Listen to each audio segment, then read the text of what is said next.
Do you miss playing for the Reggae Boys? Good question. You somehow have been blacklisted. Did anything happen for you to be not be in the setup anymore? Did anything major happen, or it's just football? Yeah, to be honest, I think probably it's time for me to, come forward and let people basically know what's up. And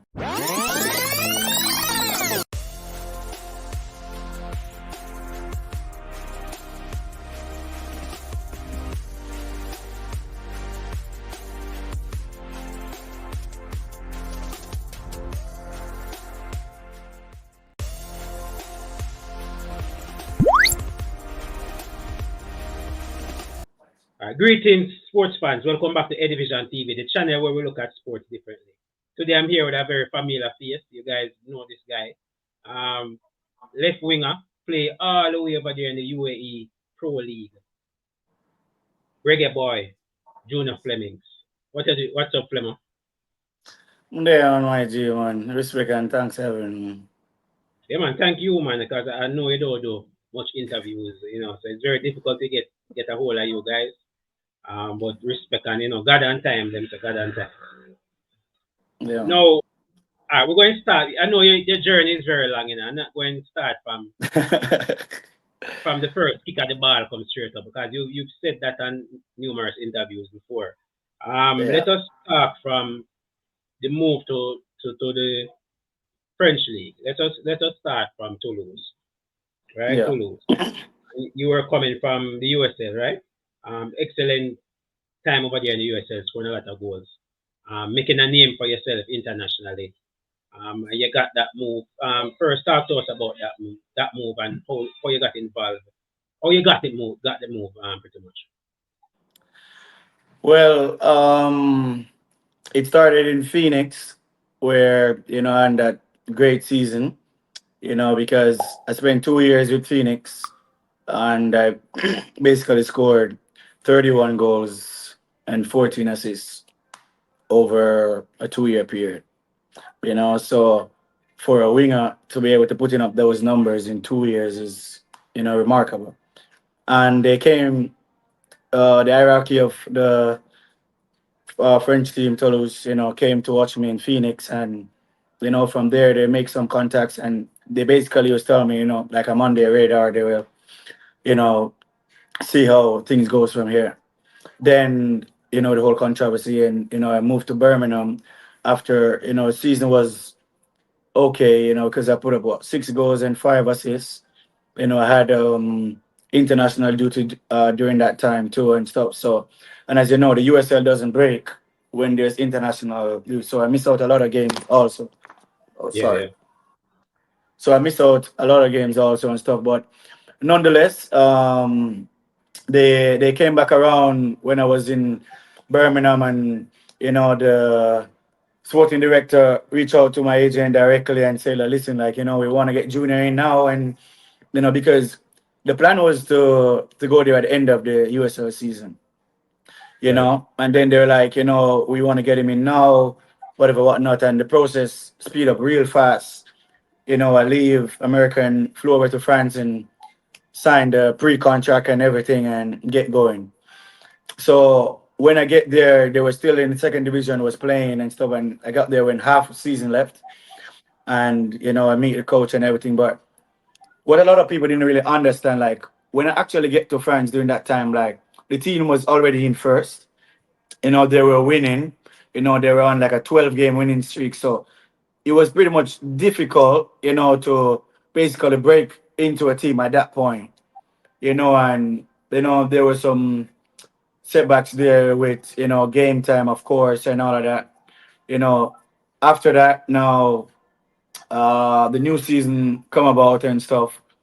Then preseason, I was there, featuring, a couple of the preseason game. We went to Spain and stuff like that. Everything was good. Then, so pretty much what happened, they went ahead because Toulouse is a team like this. Like every transfer window, they sign minimum 3, 4 players. Hmm. It doesn't matter whether the team is doing good or bad. That's their thing. Okay.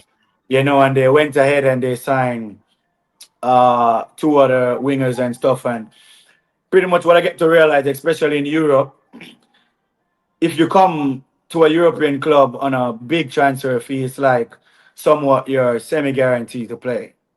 And I didn't know that until actually Exactly. get in the portfolio of that. And my transfer, was pretty much 500K. So it was pretty much little to nothing for them, 500K euro for them to pay, and get out the window and stuff. So it was like kind of like I was like a second option at the time because as I said, when I go there, they already have four wingers and I make five. Then they went ahead and they signed three wingers. Right. Anyways, I wasn't in the pecking order of the coach and stuff. Was doing my thing, and sometimes it's like that because what I get to realize was that like the sporting director was the one who signed me, and apparently they wasn't on board where the coach is concerned, right? I don't know if you guys realize that little after that season, the coach actually won the French Cup, right? But they still end up getting rid of him because a lot of player was in the same boat. They make so many transfers and stuff. As I said, if you go back and you look during that same period when I was at Toulouse, like I had the option to go out and loan, and I declined that option because I want to fight for my spot Fight, and show fight them for that your spot. like Yeah. yeah, I'm here and stuff. During that same period, they loaned out nine players, four wingers, two midfielders, and three defenders during that same period that I got signed into. Anyways, I was there, and as I said, I was in the pecking order of the coach, and it do happen and stuff, But at that time, what I think I did wrong was refuse to go on loan at that time because I wanted to be here. I was so excited because it was a dream for me to play in Europe and, Right. especially the Right. team in League One and stuff. And you know, fast forward, I didn't go to plan. I'm like, listen, I've already spent a year and a half, you know, in and out. I'm on the bench, not playing, or I play 10, 15 minutes there. It started to be really frustrating to me because I'm a guy that used to be playing. Every club that I've been to used to be playing and putting up numbers and stuff. So fast forward, no, I had a talk with my agent and I said to him like, listen, find some opportunities. There were three opportunities at the time, to go to Sweden, go to Norway, and to go to Serbia. Then when I looked on the thing, like there was a lot of players who went to Serbia and play and actually went back into Europe into big markets and stuff. We did some research, I took the initiative. I know it was gonna come with some backlash of, okay, why do I go to Serbia, whatever, whatnot. Then about me personally as a player, know what I need to do at the time, which is I basically had to come and reintroduce myself to say, okay, this is Junior Flemmings. And I went to Serbia and and score 12 goals, six assists in a season. And I'm like, okay, I'm back on the market. Fast forward again in the off season, I got option, from Greece, from same Norway, from the UAE and stuff. Then when the team in Greece come around and stuff, that was gonna be my next destination because the team in the top six and every year they're fighting for European spots. Nonetheless, also the salary, was a bit of an issue and stuff. And then when this team came in UAE, and I'm like, I'm kind of going in the back end of my career, 28, why not, whatever, whatnot. Then I took the initiative to come to UAE to sign pretty much on a salary that's double, and stuff. And that's why end up in the UAE and stuff. And I can say in the last 2 years in Serbia, then I come to the UAE and prove myself. Like I put up double digits as a winger in the last 2 years, and you speak to any wingers, whether it's local abroad or whatever, it's not easy for a winger to be putting up double digits, whatever, or whichever league he's playing, whether it's the fourth division, first division, second division, wherever in the world, as a winger, and I did that back to back season and stuff. And for me, it was more about reintroducing myself, and getting back on the market, with all of that being said. And when I was at that period in France, before I go to Toulouse, my transfer market value was sky high, and then it went down like tremendous, like half the amount. When I went to Serbia and started putting up numbers, it started to climb. And now when I'm here, Right. I'm close to back $1 million in the transfer market, and for me, that's huge. being a Right. 29-year-old and stuff. So for me, it was a big thing for me, and that's literally what the journey for the last 2 years.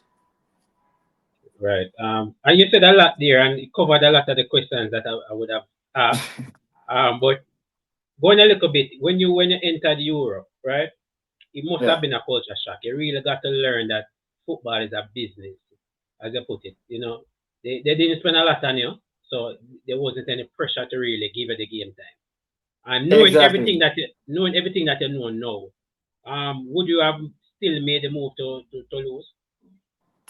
Yeah, to be honest, that's a dream move for me. Like I've Right. always, that's my dream to always, one day play in Europe and, Mm-hmm. I literally get the opportunity to be in Europe, in one of the top five leagues in the world and be around, in a different environment and see what the life is, how, go about not just football on the field, but off the field. And just the whole culture of being in Europe is completely different, completely different from America, from everywhere else that I've been, because everything, coming to factor, the whole nutrition thing and, and all of that. So for me, it was a very good learning lesson, a learning curve to actually be in Europe and stuff like that. So do I regret it? No, because for me, everything, it's a learning curve. And for Yeah. me as a player personally, a situation that I can learn from, I will always be grateful for. And that's exactly what Mm-hmm. that situation was. And not a lot can say, they have grace, the pitch of being into Europe, Mm-hmm. despite the fact that, I wasn't granted a lot of game time and stuff. But no, it's not a regret for me or anything. It's a lesson, and I'm grateful for that because, it's a dream come true for me to be in Europe. How important, you spoke about your agent, how important is it to have good people around you that look out for your best interests? I know some of the agents might just want the money and make the players take some bad deals, but how important, how happy are you to have the agent that you have? Funny enough, like a lot might know this name, that man Ralph. Yeah, yeah, That man right. has been around since I've been 14 years old, and a lot of people didn't know that because actually, when I was in Jamaica playing Manning Cup, he was, there, and we took the initiative. I had, I think, 4 to 5 Division 1 colleges could have gone to, and we sit down and we have the talk. Like this was right before I decided my mind, to go to Clemson, University of Virginia, New Mexico, Hartford, like, like a lot of top D1 colleges. And for me at the time, like I wanted to be in a professional environment, not that, the fact that, I wouldn't want to be, okay, further my education or not, I went to JC, been in sixth form and all of that. And afterwards, that was like me, like, I think I was ready to take on the professional world. We sit down and we have the talk. I went to play the Premier League pretty much 8 months, and that's where Red Bulls came around and stuff, and a lot of people didn't know, like, I was granted, to sign an MLS contract at the time, but because of international sport. So what it was fast forward for me, signing a USL deal, and based on how I do, then to matriculate into the MLS.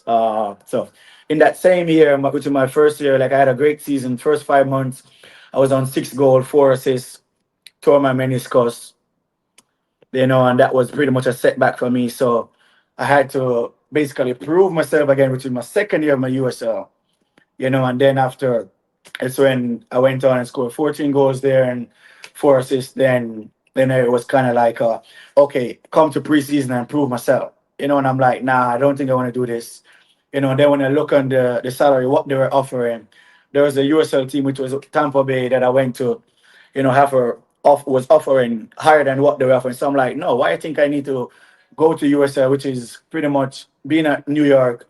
I put up a 24, 25, goal, goal tally during a 2 season period. I think I've done enough for you guys to see.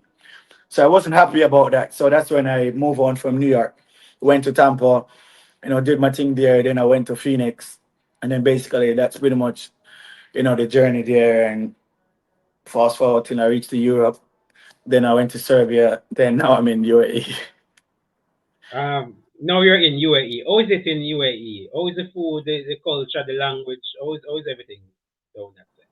For me, it's a very interesting thing because every club that I've been to, whether it's in America or whether it's been outside of America, for me, it's a culture thing, and for me to be diverse and learn other people's culture and how to go about, like integrating yourself with that. For me, that was massive. And I think UAE in itself, like the language for me, I can speak a little bit of Spanish, a little bit of French, and I understand in training, the basics and all of that and stuff, but I don't think I'll be able to catch on to the Arabic. Mhm. It's it's a very difficult language, but hey, I understand some stuff, when I want the ball, but the funny thing is that everyone here speaks English. So that's good. But I Yeah, still, that's good. have teammates that I'm close to, when they're talking Arabic and I've asked them like, what do that mean? And try to catch on to stuff. But it's a very difficult language to be honest. Yeah, and life is good over there. You mentioned doubling your salary, so it's a good. You got the bag. Yeah, He says. yeah. I He mean, says. any player that is gonna tell you that they're not gonna be fast forward into profiting in terms of salary wise, because the reality is that whether we like it or not, at the end of the career, you can't bring these trophies and these medals to a shop and to sell them and get Exactly. anything, Right. Right. which is just the reality. So fast forward, it's the same thing that I see players leaving Europe going to Saudi Arabia. Okay. Because at the end of the day, okay, you play in Europe for 10 years. Okay, what you have to show? It literally gonna have to boil down to okay, to what you gain from this, whether it's an asset, whether it's properties, whether it's investment. Mm. Because at the end of the day, okay, you play 10, 14 years in Europe and you have nothing to show. People gonna be like, oh, like I'm wasting time. All this time I play for this big club. Like what he has to show? Nothing. So for me, if a player gonna come and say that okay, he's not here to be benefit from profiting his salaries, I'm not gonna buy that to be honest. So, and especially coming to the back end of my career now, in 29, looking to retire in the next 5, 6 years from now, Yeah. why not? You know what I mean? Yeah, and you already start putting plans in place in terms of Yeah, for proper sure. pension, Like business and stuff in place. exactly. Like I have a lot of stuff, outside of football that's going on. That I'm really proud of myself, and everything that I've achieved thus far and what I have in plans, to achieve also Hmm. with, my agent along that way and make sure, everything is in order and I'm on the right track and, to say that today, if I choose to walk away from the game, like, I have things that I've can really say I've, benefited from, investments and Hmm. property and stuff like that. So there's a lot Yeah, going on, and for me, that's more important, as I said, than okay, I go and I win 5, 6 Champions League. At the end of the day, I can show okay, my kids, I have all these trophies, but if you have nothing to show for it, like it have no importance. And it's yeah, just the truth. It's just the reality. Back then, we will say, okay, we want to play this sport because of the love of the game. The reality is, it's a business. it's a business. Yeah. Someone signs you and you can't get the job done, they get you out. They're going to get somebody who can do it. At the end of the day, your Hmm. career finished. You cannot go back to these sporting directors, these owners, and said, "Listen, like I used to play for you. Like, can you give me some money? I'm in a difficult situation." Hell no, you can't do that. So if you No, don't no, put no, your no. stuff together by Right. benefiting all of these stuff, you have nothing to show about it. And for me, that was a big decision that I have to, that I took in consideration with just life in perspective to say, like, listen, like I have to do this. I have two beautiful daughters, and for me, it's basically setting the foundations for them. Like if God forbid today I should walk away, like they have a lot to gain from, outside of football, and for me, that's what I play this sport for, literally for them, and to make all these sacrifices and playing all these countries away from families and different languages and different culture, and I managed to hold it down to basically be doing this for 10, 11 years now is, is remarkable. Incredible. So what's the quality like in the pro league? And where the players are from? Are they mostly local players or are players across the world playing No, like this is what a lot of people don't understand. A lot of players leaving Europe and coming to the UAE Pro League and the Saudi Pro League because you have three. You have Qatar Pro League, UAE Pro League, and Saudi Pro League. Of course, there? Saudi The is Saudi ahead is of bigger. everybody because of the Yeah, investment and right, yes, right. but UAE Pro League is right there They're catching because up. yes, because I have players that have known from the MLS. Kaku that used to be in Red Bulls. This guy was a DP, making $8-9 million a year, and he left New York Red Bulls to come and play here. You have a player, the striker for Alien. Alien is one of the bigger clubs. You have player like Rahimi, that Moroccan striker that plays in the World Cup for Morocco and stuff like that. And players are earning like $2 million per month. Like you are players in Europe playing in top five clubs, not making these kind of money. Right, right. You know what I mean? So it's definitely, you have the bigger clubs who are spending and it's getting bigger and growing and stuff. So I can say like there's a lot of money in being put in, especially the years to come. They want to keep putting a lot into the league. So definitely you will encourage your fellow Jamaicans to come across if they get the opportunity to come Of across. course, like I would tell them, like come now, right now. Yeah, yeah. It's not only, as I said, the league is good league. Like at first when I just came, I underestimated, with all honesty, because I'm like, okay, it's probably not so. But as I said, in every because how it works is like every player can only afford to bring 7 international players unless after a year or two they give you passport. And all of the teams, their front three are international guys, and those are the guys who are making the big bucks on the teams, the international guys, because those are the guys that they look forward to make things happen for the team. Hmm. Um, since we're talking about the quality of the league, I just have to bring this up. It's been in the news. Ravel plays in the UAE as well. You still keep in contact with him? Yeah, like funny enough, you asked the question. I think it was 3 weeks ago. I was at a Jamaican restaurant in Dubai, and there goes Ravel. I'm like, Yeah, what's up? And we have a chat and stuff. But yeah, outside of that, outside of football, we still communicate and keep a chat. But he's basically playing in a different yeah. He's in a league than lower me. league. That's Yeah, where in I'm a in getting a at. in a lower league. But yeah, we communicate, of course, and Hmm. of course, everybody know Ravel is gonna be Ravel. You know what I mean? So yeah. Yeah. I bring it up because the coach is saying that, and we're going to touch a little bit on Jamaica before we get back.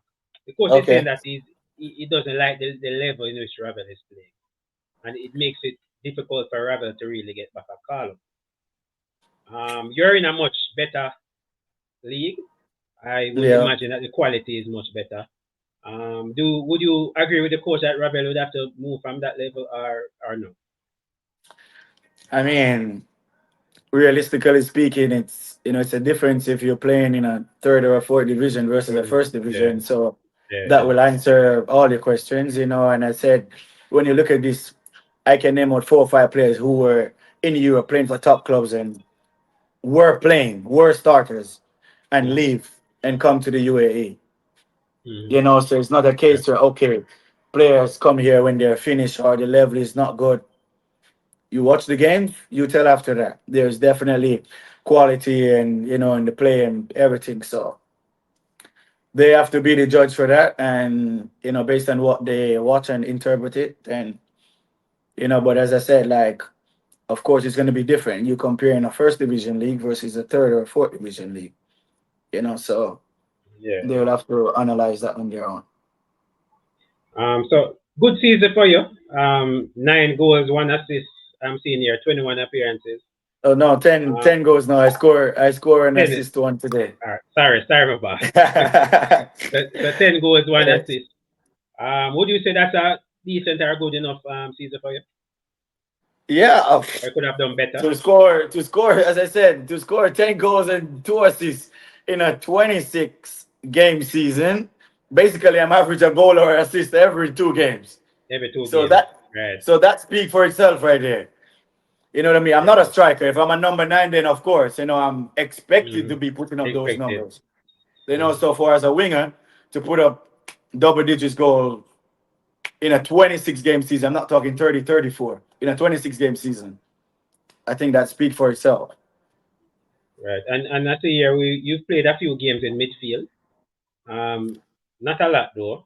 But how is that Yeah, a couple of times because I've asked to because the coach before he brought me here, he said he see that play the number 10 position a bit and stuff, and of course when Tapa was the coach was the coach for the national team, especially in the 2019 Gold Cup. mm-hmm.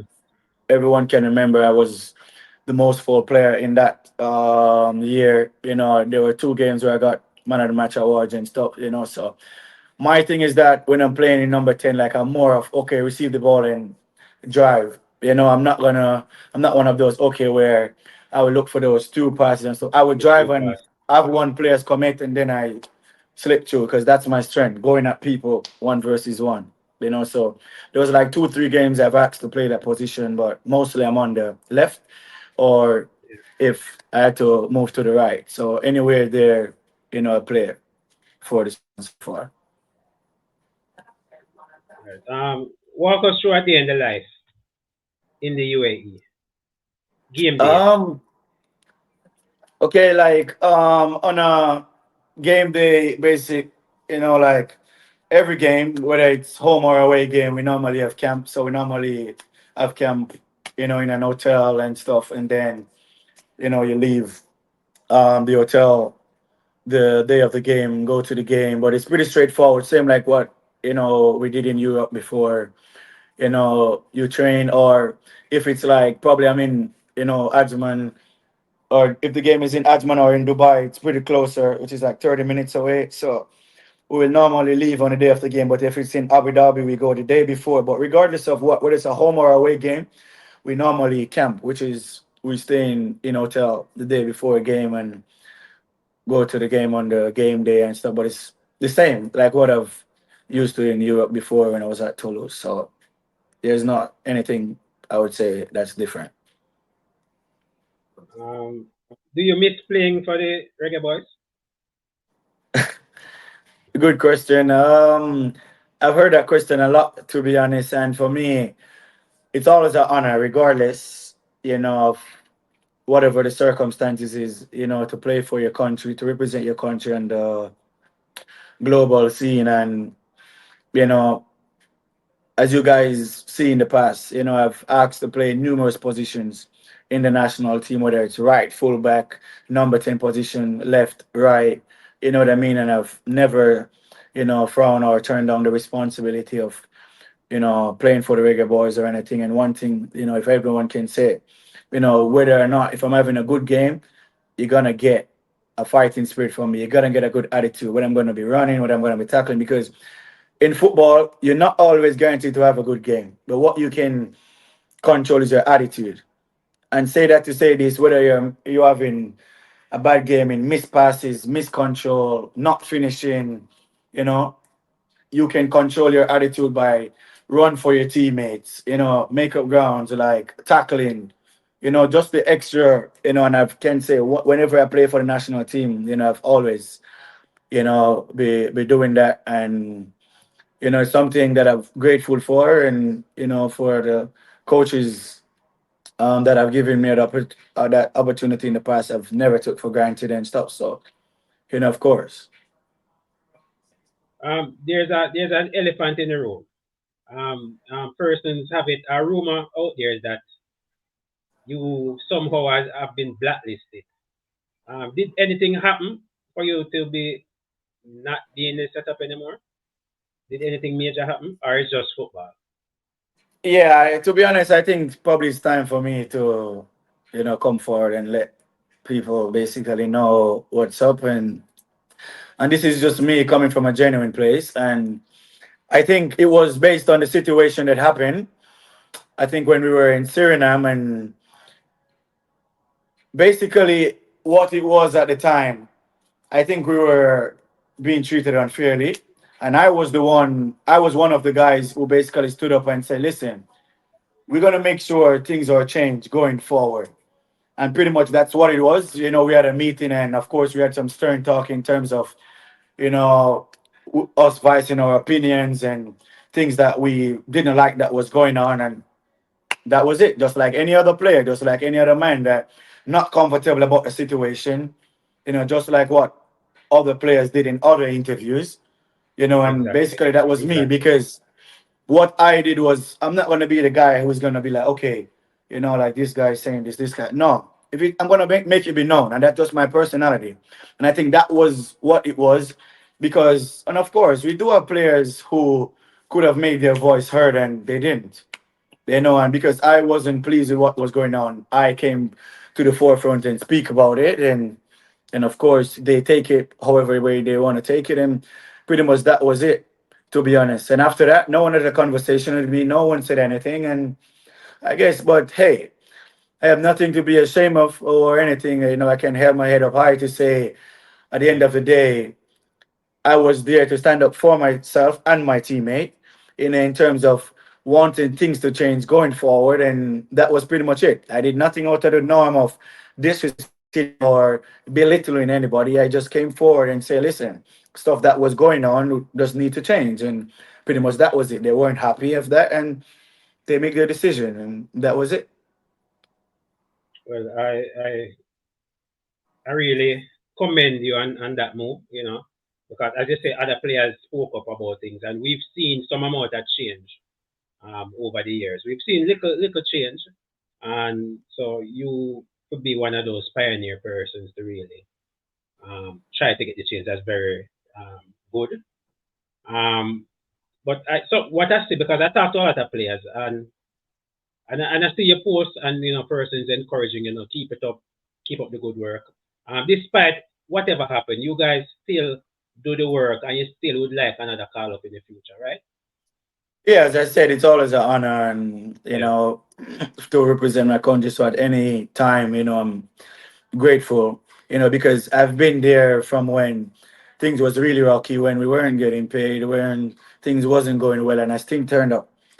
When we were paid for, when we wasn't paid for how many times or whatever, and money wasn't the issue. There were times when us as players took the initiative. Okay, we would have played these games with no payment or no compensation and stuff like that. So it wasn't anything about the money or what they were giving or nothing like that. Nah, because the reality is that when you look at it, it's basically 3 times for the year or 4 times for the year. It's an international window. So if I should sit and wait for that, like how I feed my family, it's not realistic.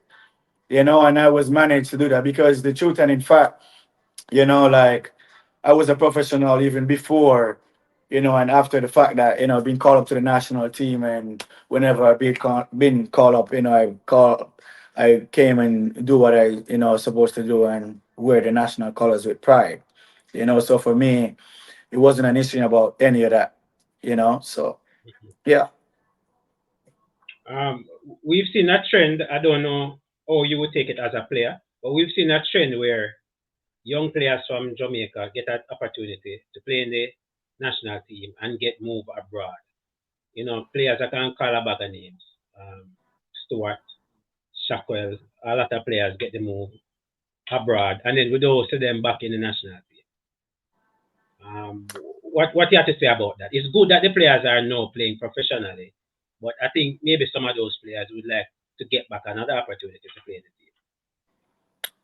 team. Yeah, I mean, good question. To be honest, as I said, that's something I think the JFF would have to answer to in terms of keeping track of the players, Yeah. and know where they are in the world, what the leagues are they playing in, how they're doing, and stuff like that. So I think they're the one who, have to answer that and broaden their vision of knowing what every player is doing, since they leave Jamaica or where they're in different countries or in different leagues and stuff like that. So that's a question for them to Yeah. answer, to be honest. Because players like you, Javanese, have been doing really well overseas, but because it's not the top five or the top 10 leagues, it seems as if they don't get consideration. They don't get a look in. But you've said enough on that. We know the reality of that really. Exactly. I prefer not to comment on that, to be honest, Yeah, because yeah, yeah, I think everyone sees and knows what that is, and it's evident. But I prefer not to comment on that, to be honest. And as I said, the JFF are the ones who are in control, and basically is what they say goes at this point. So us as players has to do what we have to do, which is control what we can control, which is our attitude, performing on a daily basis, week in, week out for our clubs, and leave the rest up to them. right. What's the future like for Flemo? The next 5 years, I know you say you might too want to retire, but any hopes of getting back into Europe? To be honest, I have had clubs reach out to me that is in Europe. To be honest, Okay, in Scandinavia, in the same Greece, and stuff. And these are clubs that have played, in the Europa League and Conference League and stuff. But as I said, for me, at this point, the reality is that if they're not matching what I'm getting now or higher, it's a no-no yeah, for yeah, me. I It's understand, just man. the it's just the reality right now. Yeah, it don't make no sense. Because You move for less. yeah, because the reality is that whether or not I can be like, okay, I want to go to Europe, Yami Yamal, Bellingham, these guys are 17, 20-year old who are in contest for the Ballon d'Or. I'm 29. Right, right. So the reality of looking forward to Europe and to be have that stigma, you look at Diaby that was at Aston Villa. This plays 24, plays for the French national team, and this player make a move away from Europe at that age. Right. That was performing or at the peak of his career. So the reality, a lot of people might bash you and say like, oh, the money did, but it's the reality today in football. Yeah. It's the reality, Exactly. and you just have to That, accept it for what it is. Flemo say, they have a little UAE accent, right? UAE. UAE, man. Yeah, you understand. They have a little. Um, Yeah. Tell me something what people don't understand about being a professional footballer. First thing first, comes with a lot of sacrifice. Being away from your family. That says a lot because if you look at it, in the top five leagues in the world, most of these players who are married, engaged, or have girlfriends, or they always have their families around, and that's a big part because you need that mental and emotional support from them. Because can you imagine you being in a foreign country, 9, 10 months, you alone, you don't speak the language, you have to figure out, okay, can you cook or not? How you gonna make sure you're eating properly, you're resting properly, you do what you're supposed to do, you're not about the nightlife, knowing that you have a game, stuff like that, doing stupid things or get caught up in, the lifestyle that are not associated with your career. It's difficult, and as I said, for a professional to be able to do that emotionally, it comes with a lot. Comes with a lot, and if you're not mentally stable and strong, and I've seen players leave Jamaica, make the move overseas, and literally, I heard from them they want to go back home. They're homesick, and I've been doing it since I was 18. Leave my family. Yeah. At that age, just came out of high school playing Premier League and leave my family at that time. I went to play, and now 11 years on the journey, travel the world. So for me, it's not easy, but mentally you have to know what you want. Or you're gonna be like, okay, you're gonna sit down and mourn about you being away from your family, mourn about you being away from your country, mourn about you being away from what you're used to, mourn about, you don't like this food. What about how are you gonna make this work? How are you gonna find a solution to the problem? Right. Look at yourself, okay, after you retire from football, what's next? What ideas you have in plan? So these are the questions you have to ask yourself rather than being like, oh, why am I doing here? Okay, you go back home. Can that help you feed your family? can that help you put you on a scale that you can be like, okay, today if I decide to walk away from the game, I will be living comfortably knowing that, I've give the game, my all, and I can say this is what the game has given me by grace, but by God's grace. And that's the thing that you basically have to be telling yourself, because I've seen a lot of players, in the past who have been overseas and played numerous years, and today basically fall short and have nothing to show at the end of the day of that. And for me, what I want to tell, especially for the younger generation in Jamaica, like, make something of yourself, like, put stuff away, even by you enjoying and all of that stuff, because the reality is that when the time come knocking for you to finish with this game, that's it. Yes, Flemo. So what's next? Is the off season? You'll be chilling in Jamaica, relaxing. What's next? Yeah, for sure. Like, I'm gonna use this time off, spend some time with my family and my daughters and stuff. So for sure, it's about recuperating right now, recovering, and get the brain, to just Mm. go all the way down back and relax, enjoy for a bit, because that's a lot of players don't really understand how important that is. When you get break, like, you have to just go back to square one where your body comes back down. Because if you're not in off season, you'll still be going, going, going. When the season comes around and you start again, boom, you tear something, you get a major injury. So you Yeah, literally because need you're a not rest. active. Rest, Yeah, yes, rest is a vital part in sustaining a good and healthy career. So you rest, you know that, okay, you got 3 weeks, a month off. You rest completely, 10 days, do nothing. Then after, you gradually start hitting the gym, start running, start strengthening up back those muscle, and start, ramping it up again. Rather than off season, tomorrow, you go in the gym, you started running box to box. When will your muscle get some break? right, right. So you have to be aware of that and know how your body, operates in terms of doing all of that. So last question, Flemo. Who winning the Unity Cup?